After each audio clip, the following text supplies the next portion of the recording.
Hey everybody, have you heard the news? Episode 3 of From Beyond the Lake Horror Podcast is back in town. We got crazy kooky fun with the film review of Screamwalkers, and 28 years later, we got a music review from BLITZKID's Halloween Mix, a special that came out this Halloween for you horror punk enthusiasts. We got a book review of Norman Partridge's Dark Harvest. And of course we got Yoo-Hoo, delicious chocolate drink. That is a damn good bottle of Yoo-Hoo. So enjoy the show. In a macabre turn of events that has sent shockwaves through our community, a series of gruesome murders have left residents reeling in horror. Local PD and FBI are left to put together the puzzle pieces of this chilling saga. I can't help but think that I'm a target. Who would want to target you and why? I have some ideas. How about the murders then? Any insight on that topic, buddy? No idea. I'm starting to think you had something to do with it. Why shouldn't we think you would have done it? Everyone's a suspect. Even you? Yes. A detective stopped by asking me all sorts of questions about you. I want this guy as bad as you do. You know that. I guess this means we're all suspects now. Now all I want is a confession.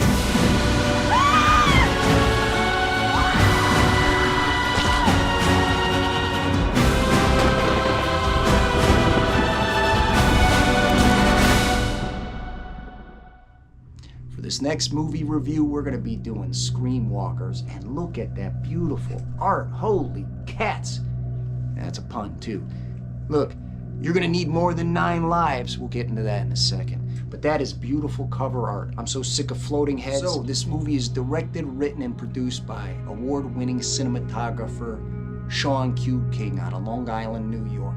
Sean is known for his shorts. He's got this really awesome throwback skit show called The Ghouligans, and it's kind of like one of those kind of horror host shows where you got all those guys and make like not the best makeup but fun makeup. You got a werewolf, you got a Frankenstein, you got a vampire, and they just do skits and they're just funny and it's a good time. I highly recommend it. He also did the shorts Hunter's Moon, which is about a werewolf, which was pretty good. It looked good, good cast. Wish it was a little longer though. It was good. He did a great social media horror called Like Me Deadly. The main actress in that did awesome. I just thought it was a really fun short. Check it out, Like Me Deadly. And he did another short called Rescue from VHS. These are all on YouTube, and I highly recommend you check Sean Q. King's shorts out because they're a lot of fun. And I can't even say there's potential there because he hits the marks.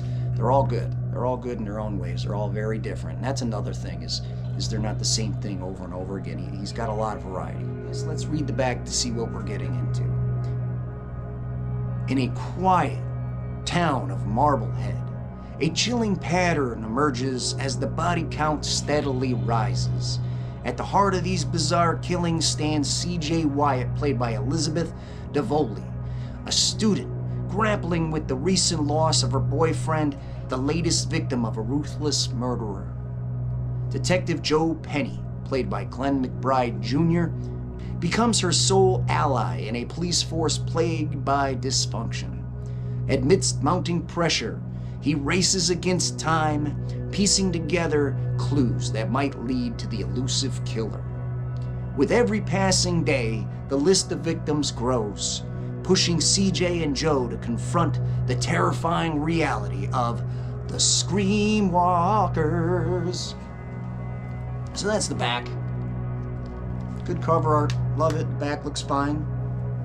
It stars Andy Roll, Rose Stark, Elizabeth DeVoley, Glenn McBride Jr., Jason Siedel, and Celia Sparrow. Now, Celia Sparrow, I thought she was the standout in this. She had a very natural draw. She was very charismatic.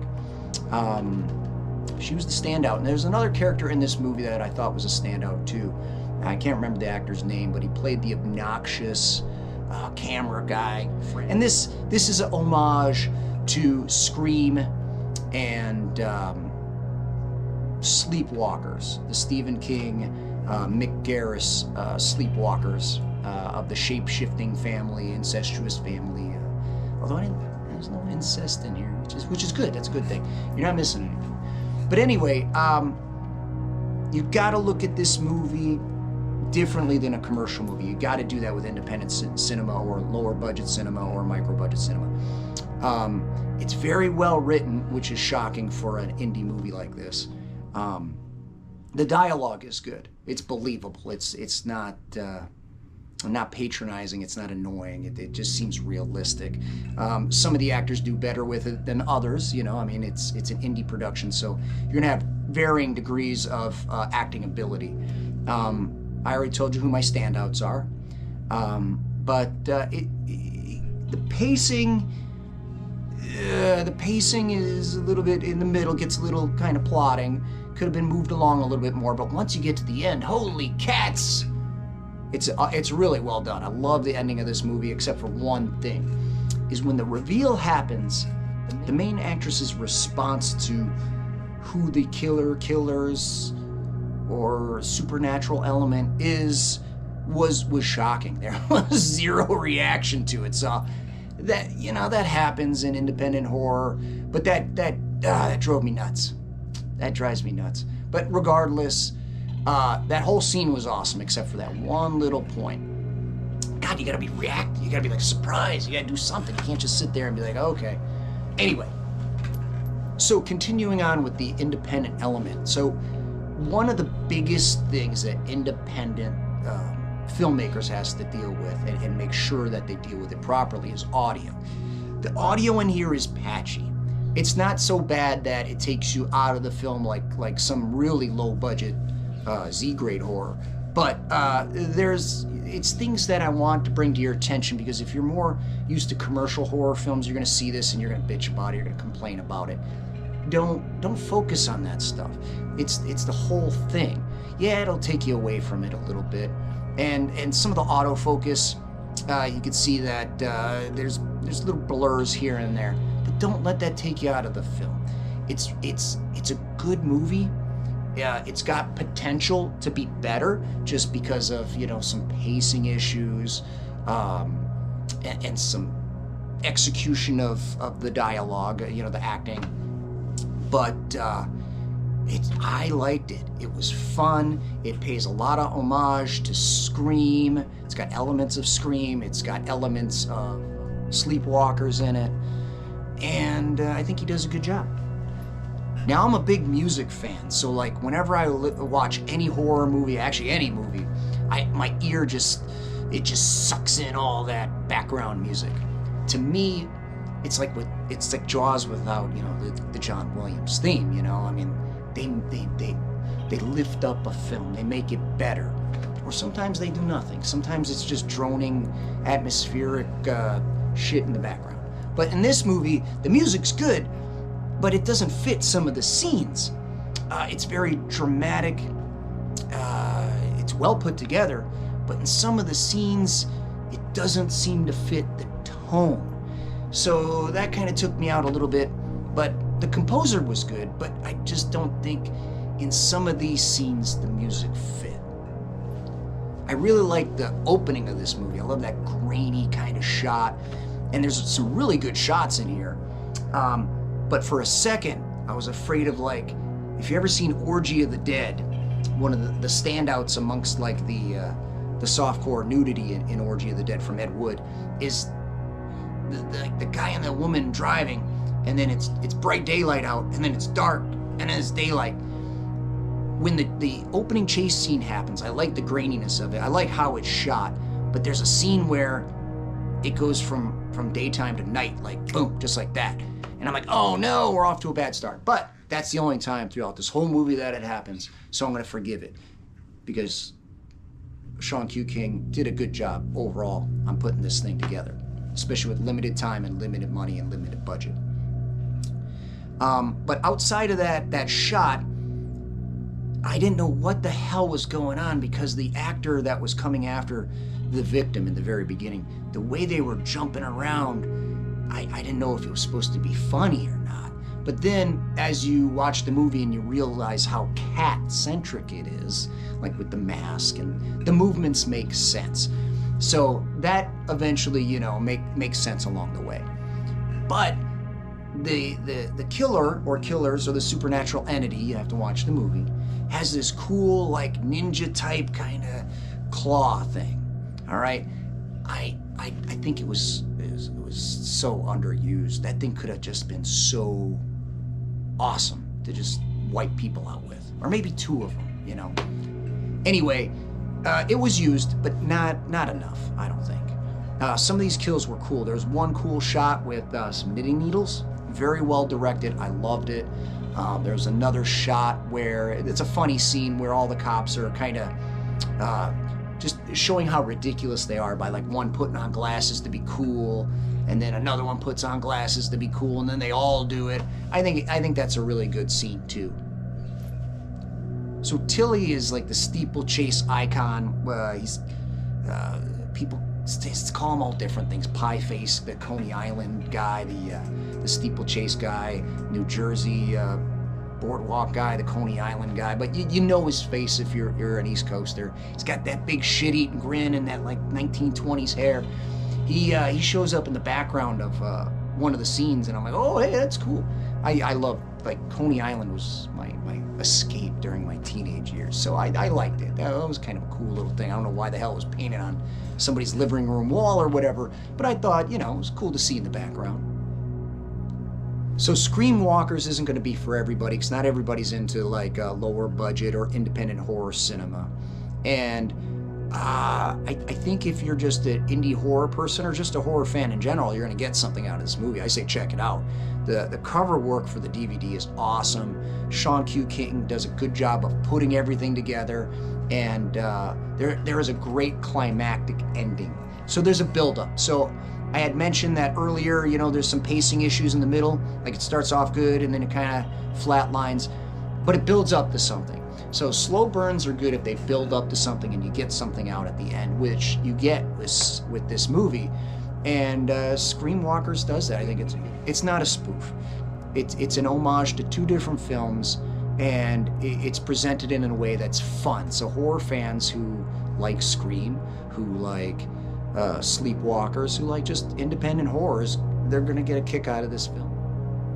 So you gotta go into this film like you do all independent or micro-budget films, and just appreciate for what it is. It's horror. It's fun. It's supposed to be there to entertain you. You know, it's not.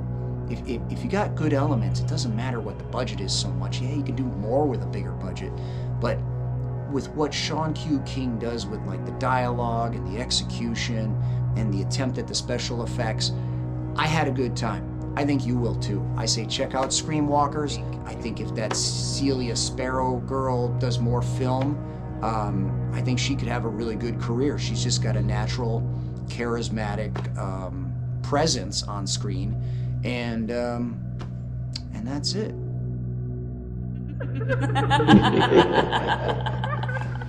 So this next movie review is 2025's 28 years later. It's from Danny Boyle, who brought you, of course, the first installment, which was 28 Days Later, which was a damn good movie, man. Great cast, looked good. It was kind of punk rock. It was energetic. It was edited really well. It was fast-paced. It was just intriguing. It was a much better movie than this. Who's in it? What's it about? So it's from director Danny Boyle. Stars Jodie Comer, Aaron Taylor Johnson, and I don't know who that is because there's a damn sticker on the box. But anyway, this is what it says on the back. It's been almost 3 decades since the rage virus escaped from a biological weapons laboratory. Since living in a ruthless enforced quarantine, some have found ways to exist amid the infected. One such group of survivors lives on a small island connected to the mainland by a single, heavily defended causeway. When one of them decides to venture into the dark heart of the mainland, he soon discovers a mutation that has spread to not only the infected, but to the other survivors as well. Now here's a shot of this guy. When the trailer came out, a lot of people thought that was Cillian Murphy, Cillian Murphy. Everybody pronounces it different. I don't care. But it's not. It's not him. The editing in this movie is so friggin' weird. It's like it was unfinished. Like if you ever travel overseas, sometimes like movies come out before they're out in the theaters, and you can like purchase them on the side of the street, and they got unfinished special effects, right? So that's what this looked like. It was well directed. It looked nice. The cast was fine, but there's not much going on, and the editing is just bizarre. It takes you right out of it.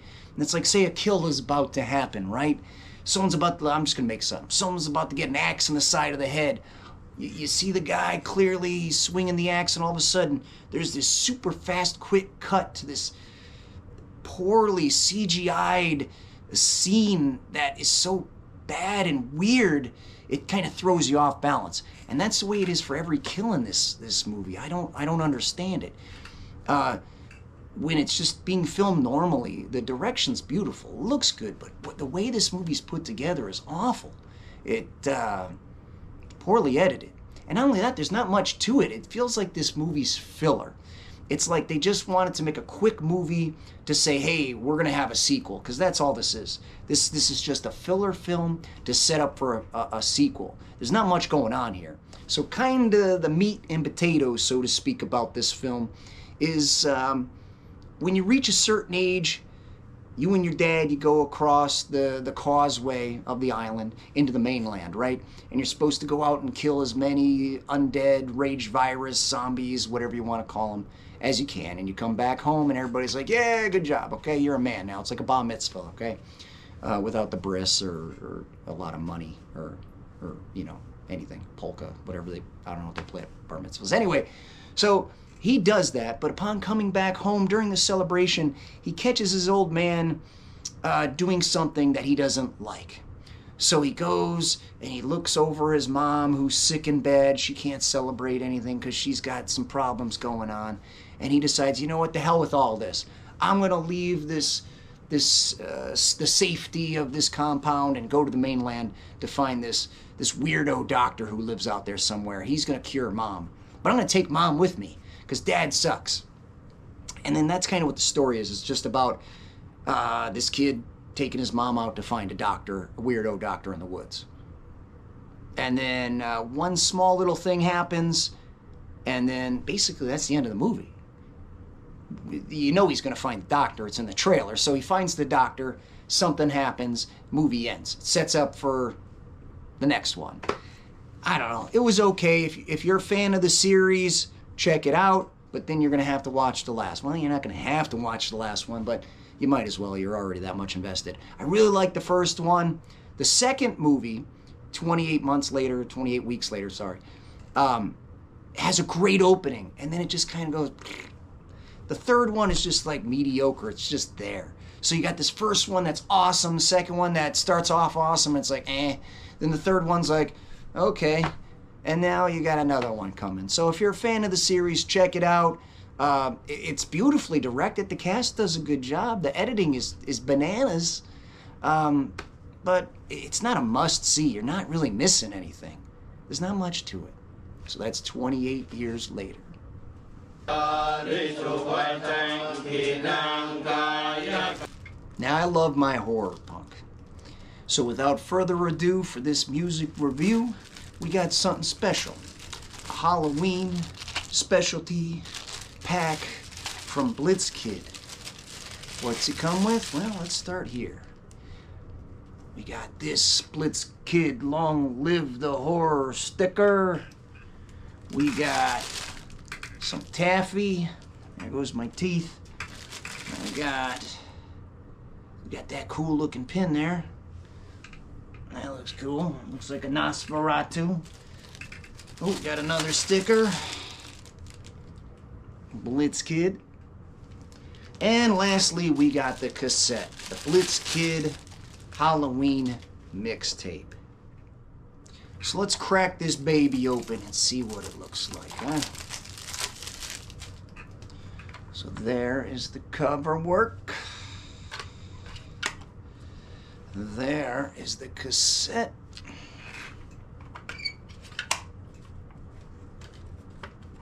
Here's some words. And here's the whole kit and caboodle from the front. So I've been a longtime fan of BLITZKID. They started back in 1997. They played for quite a few years and then they broke up for a while, but they reformed, which is a good thing. And they collaborated with a lot of different people, like the Misfits, Grizz Grimley. He's an author and illustrator. Really cool style, by the way. You should check him out. At one point, they were making a documentary about BLITZKID. I think it was called Return of the Living. I think that's just it. I could be wrong, but that's what Google's for, kids. And for some reason, it got shelved. It never came out. I remember when it first got announced, I was all excited and then forgot about it, looked into it, and then it just poof, vanished. Anyway, so what's their style? They're very punk kind of driven horror punk. So what is horror punk? Horror punk is kind of like punk rock, kind of like the Misfits, Calabrese. There's so many. I mean, I can just go on all day. American Werewolves. But either way, it's really catchy. It's got some good hooks. It's got those oohs and ahs, kind of like the Misfits. And it's just energy driven. It's something to put on, maybe for skateboarding or just if you want to get some energy and just hang out with friends or whatever. But horror punk is really cool. They sing about horror movies, horror icons, horrific things. But they do it in a fun way that you can enjoy. It's not too serious. It's not like, you know, Edible Autopsy from Cannibal Corpse or anything. It's fun. It's not so dark. It's light. It's not fluffy and unicorns and everything, but it's a good time. So BLITZKID, check them out.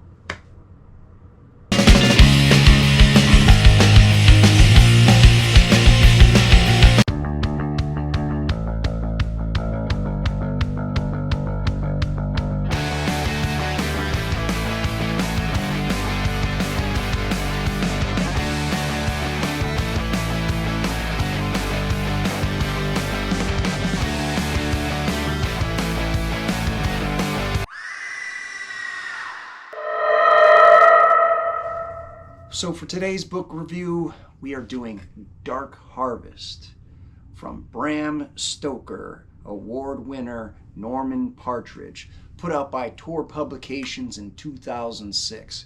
That is some cool cover art. So, what's this thing about? Let's read the back, shall we? They call him the October Boy, or Old Hacksaw Face, or Sawtooth Jack. Whatever the name, everybody in this small Midwestern town knows who he is and how he rises from the cornfields every Halloween, a bloody butcher knife in his hand, and makes his way toward town, where gangs of teenage boys eagerly await their chance to confront the legendary nightmare. Both the hunter and the hunted, the October Boy is the prize in an annual rite of life and death.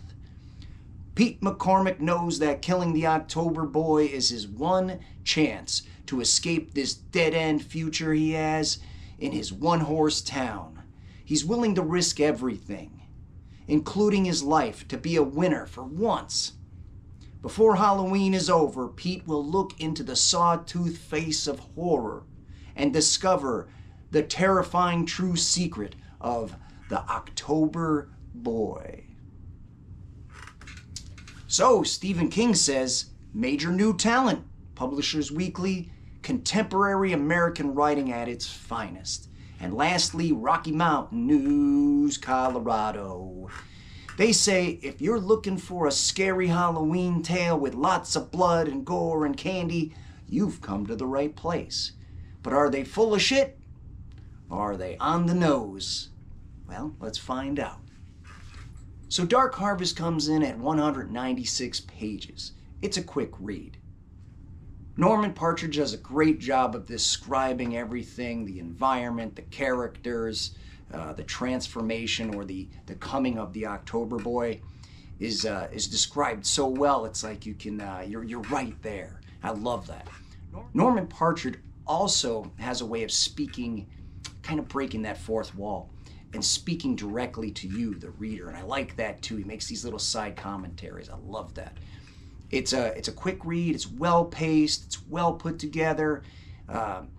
So the thing about this book is the October Boy is resurrected once a year. And then basically the town lets all the teenage boys go out and try to kill this pumpkin boy before the pumpkin boy reaches a church. He has to reach it before midnight. What happens if he reaches the church before midnight? Nobody knows. It's never happened. But this one kid, Pete, he just wants to win for once. He's a loser. He hates losing. He hates being in this hayseed town. And if he kills the pumpkin boy before he reaches that church, what happens is annually, a hero, so to speak, is granted a year of everything paid for free. So their whole family gets everything for free. There's no bills. The house is paid. They get food. They get cooked for. Everything. That's what the winner gets, is if they kill this October boy before he gets to the church. That's what Pete plans to do. But you got to read the book. Does Pete do it or not? What I like about this book is it plays with morals. The moral compass a little bit gets jostled. Who's the villain? Who's the good guy? Is what they're doing right or wrong? I kind of like that. It's existential, if you will. Is it just because it is? Is there really any good and bad? Or is there, and you're on the wrong side of things? That's what I like about this book. It's very well written. My only problem with it is it's too quick of a read. I wish it was drawn out a little bit more. They don't answer all the questions in it. I don't mind that, but it might drive some people nuts. There's like a guild that resurrects the October Boy, but there's not much, doesn't go very much in depth, and that's okay because I like the mystery. But at one point, spoiler alert, kinda, not too much, giving away too much, the October Boy gets in a car and he skips a whole bunch of things that could have been. Like he just drives his way through, to get to the church quicker. But I don't know, in doing that, you miss all these great kills and these fantastic interactions that could have played out. I get it, it's a novella basically, it's under 200 pages, but God, it's a good book and it would have been just so much better if there was more interaction between the October Boy and this whole town of teenage boys running around trying to kill the things and trying to beat other teens to the punch by maybe knocking them out of the game a little bit. You'll have to read it. But either way, it's a great read. It's a quick read. Great cover art. I love the cover art. And I think you'll dig it. It's actually pretty well done. Also, our main character, Pete, he makes some discoveries along the way that kind of puts everything into a different perspective. Again, you'll have to read it to figure out what that is, but that's kind of cool because now you got one of your main characters questioning what he's doing, why he's doing it, what's the outcome gonna be, should he be doing it? I don't know. It's a good, well-written piece. It's fun. It's got some gore in it. You can't really go wrong. It's quick. I don't see how you wouldn't like it, but even if you did not like it, it'd still be over pretty quick. But it's a good read. It's really worth checking out, and it's thought-provoking. Thumbs up.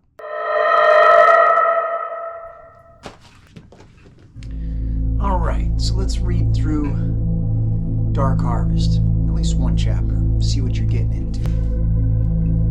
A Midwestern town, you know its name. You were born there.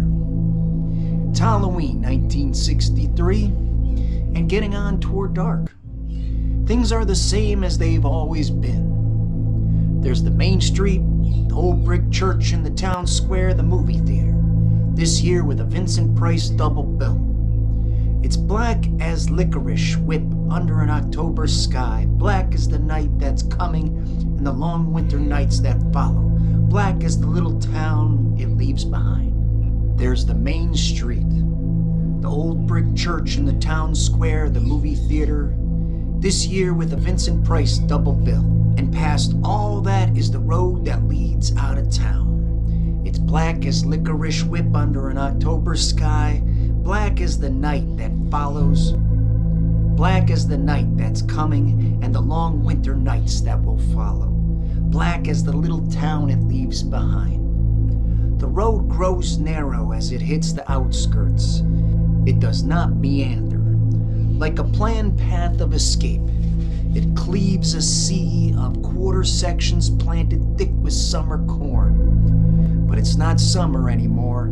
Like I said, it's Halloween. All that corn has been picked, shucked, and eaten. All those stalks are dead, withered, and dried. In most places, those stalks would have been plowed under a long time ago. That's not the way it works around here. You remember. Corn's harvested by hand in these parts. Boys who live in this town spend their summers doing the job under the blazing sun that barely bothers to go down. And once those boys are tanned straight through and that crop's picked, those corn stalks die rooted in the ground. They're not plowed under until the first day of November.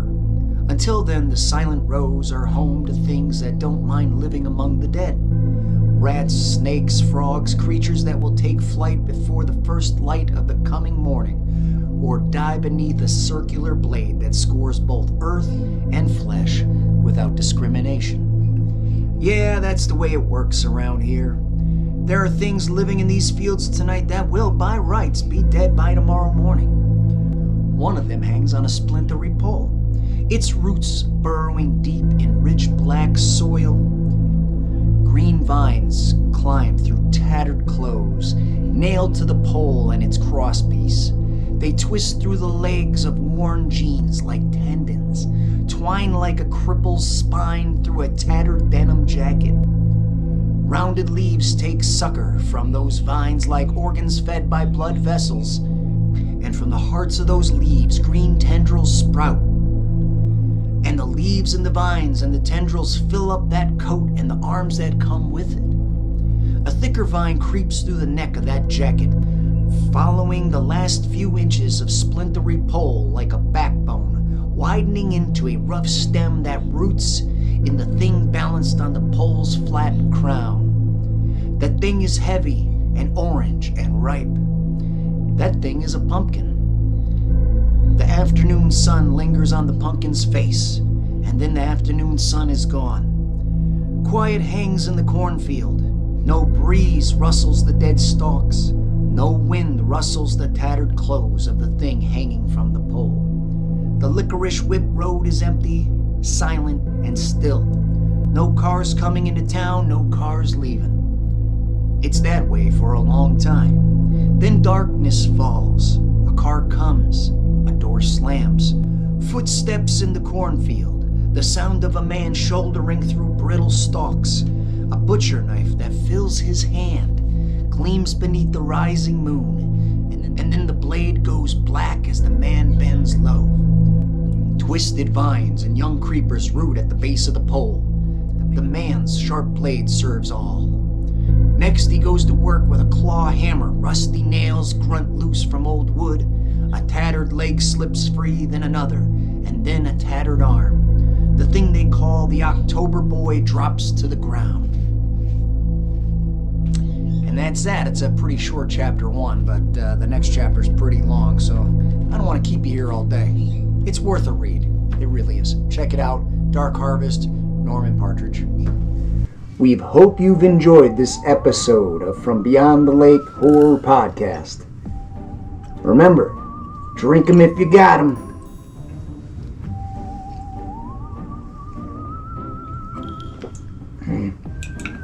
Damn, that's a good bottle of Yoo-Hoo.